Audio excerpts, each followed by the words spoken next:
ہمیشہ ہی ہر کوئی یہ کہتا ہے کہ وہ شخص چلا کیوں نہیں گیا. ضرور انہیں خود یہ رویہ کسی نہ کسی طور پر پسند ہوگا. سچ تو یہ ہے کہ بدسلوکی ایک دائرے کی طرح ہے.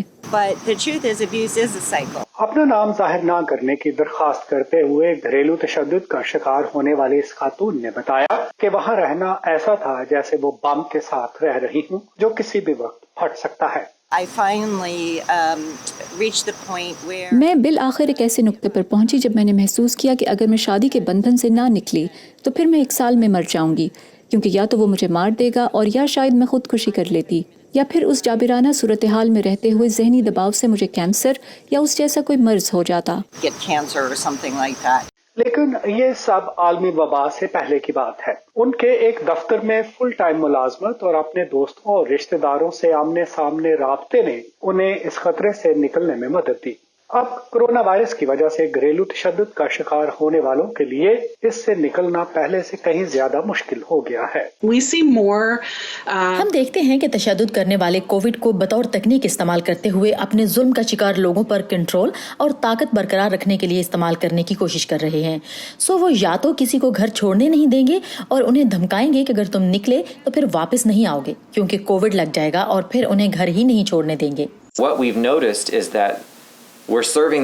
ہم نے جو نوٹس کیا ہے وہ یہ ہے کہ لوگوں کی تعداد تو اتنی ہی ہے جن کی ہم مدد کر رہے ہیں، لیکن اب صورتحال بہت خطرناک ہو چکی ہے. ہم گلا گھونٹنے، آتشی اسلحہ اور دیگر اسلحہ استعمال کرنے کے واقعات میں اضافہ دیکھ رہے ہیں. محققین کے مطابق کم از کم 14 شہروں میں گھریلو تشدد میں معمولی اضافہ دیکھا گیا ہے. ہم نے 2020 میں پولیس کو کی گئی فون کالز کی تعداد کا موازنہ پچھلے سال سے کیا. مارچ، اپریل اور مئی میں ان میں تقریباً 7.5% اضافہ دیکھا گیا.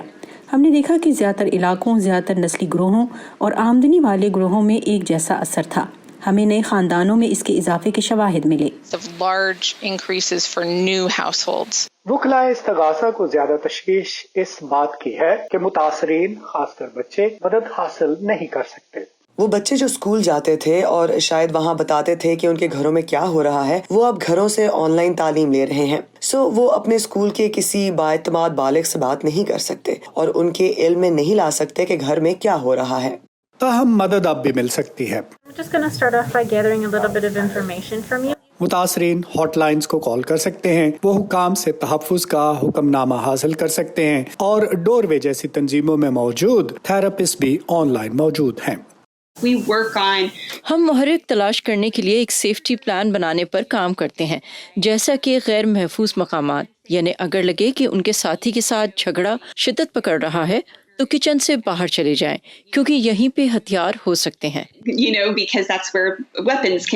اس متاثرہ خاتون کا کہنا ہے کہ علاج ممکن ہے، لیکن اس بدسلوکی والے حالات سے نکلنے کے لیے ہمت اور صبر درکار ہے. اس طرح کے حالات آپ کی روح کو تباہ کرنے کی صلاحیت رکھتے ہیں. آپ اپنی ذات سے متعلق ہر بات پر شک کرنا شروع کر دیتے ہیں. سو میں کہوں گی کہ اپنے اوپر بوجھ نہ ڈالیں. یہ نہ سوچیں کہ آپ 3 مہینے پہلے چھوڑ دیتے تو آپ کچھ غلط کرتے، کیونکہ ہر صورتحال آپ کے قابو میں نہیں ہوتی. اس میں خاصا وقت لگتا ہے. میں اب بھی اس سے باہر نکل رہی ہوں، جیسے کہ ہم سبھی ایسا کر رہے ہیں. ویرونیکا بالدریز اگلیسیاس کے ساتھ ندیم یعقوب، وائس آف امریکہ.